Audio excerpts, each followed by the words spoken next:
around the planet, and they would gather together the elders when a big decision had to be made, and they would ask themselves, how will this decision affect our people generations ahead? That's what they did.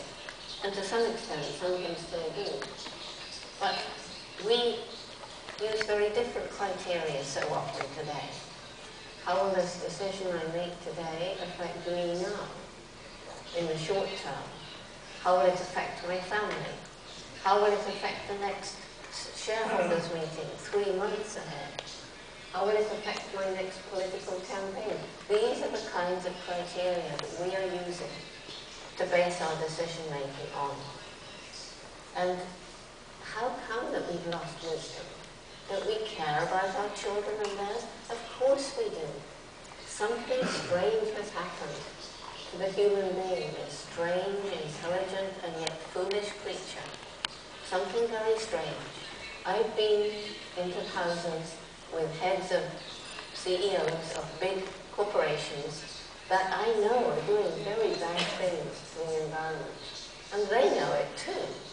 But when they're at home with their families, they're loving fathers or grandfathers, and yet they go into their office with their business suit on, and they make decisions that may release hundreds and thousands of tons of toxic material into the environment.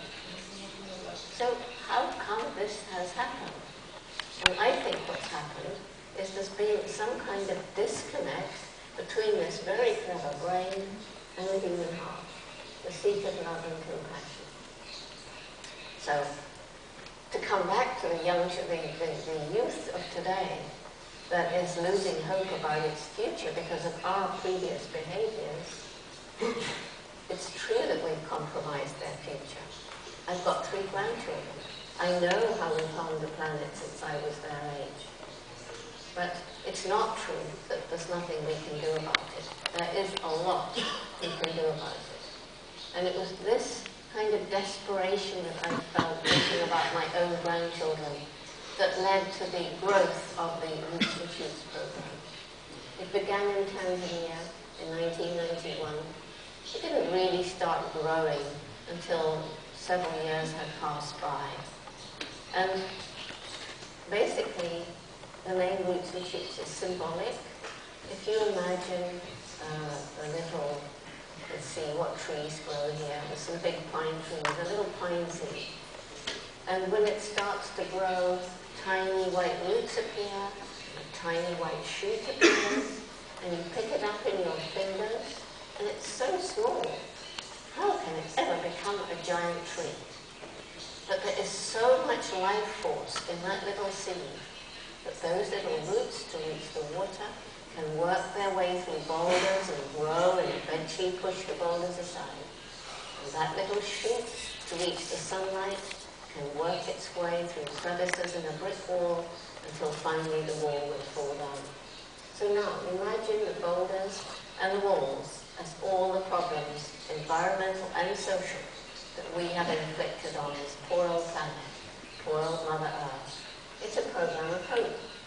Hundreds and thousands of young people, helped by the elders around the world, can break through and make this a better world for all living things. The most important message, every one of us makes a difference every day. We cannot live through a day without making an impact on the world around us, and we get to choose what sort of impact we're going to make. Not everybody has the luxury of making a choice. There are people living in abject poverty who simply must struggle to get through the day. It's a great destroyer of the environment, absolute poverty. You're going to cut down the last trees to try and grow some food for your children. Even if you know that that area is going to become a desert, what else can you do? But we have the luxury of choice. We can spend a bit of time thinking about the consequences of our choices. What we buy, what we eat, what we wear. How will that affect the environment? Did it involve child slave labor? Did it involve suffering of animals? And if we start thinking like that, we start making small choices, small changes in our lifestyle, which taken over a large number of people, hundreds then thousands, then millions, perhaps billions, starts to add up to a very big change in bloom. That's what Roots and Shoots is all about. And every group chooses 3 different kinds of projects to make the world a better place. One project to help the environment. And it's youth-driven. And the young people themselves think about the problems in the world around them, close at home, around the city, around the town, around their homes, around their schools. And many of them are collecting trash. Some of them are cleaning up rivers. Some of them work for years and restore a wetlands by removing all the exotics and removing all the trash and writing letters to legislators and getting their parents to help them. And eventually that wetland can be restored and become once again beautiful. There are groups of children choosing their second project to make things better for animals, and this includes domestic animals. They're helping stray dogs or stray cats. They're learning about wildlife and raising funds to help preserve endangered species. The third project is to help people, and there are children who are going into old people's homes to cheer them up if they've been abandoned by their families. There are children raising money for the homeless or for the street children. And gradually, as they get older, they start thinking in a global sense, and they start doing more and more to put the world right, to make things better. It's where I get my inspiration. Because everywhere I go, there are groups of young people with shining eyes wanting to tell Dr. Jane what they've been doing to make this a better world. And it is giving me energy to carry on traveling 300 days a year. And there's another thing too. My travel is emitting a lot of CO2. I haven't got a magic carpet. I have to go on aeroplanes, or cars, or trains. But there are now thousands of children, particularly in the tropics where it really makes a difference, planting trees. And I think that my CO2 emissions are to some extent being absorbed by these children planting trees. And there's another thing too, which many people don't realize, that we all know that the fossil fuels we burn in our cars, and the aeroplanes, are contributing to the greenhouse gases and climate change. Not so many people realize that the vast amounts of methane gas produced in intensive farming of cattle and pigs, and to some extent poultry, is actually producing as much greenhouse gas as the cars do.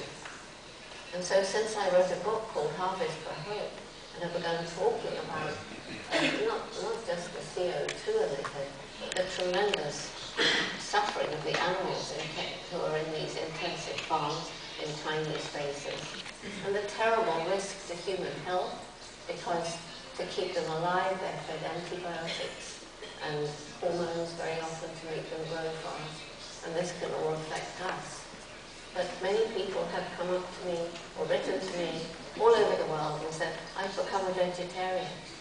And actually eating less meat is one of the most important things we can do for the environment. Most people don't actually know that, but it just happens to be true. So the Roots and Shoots program is growing. It's now in 110 countries.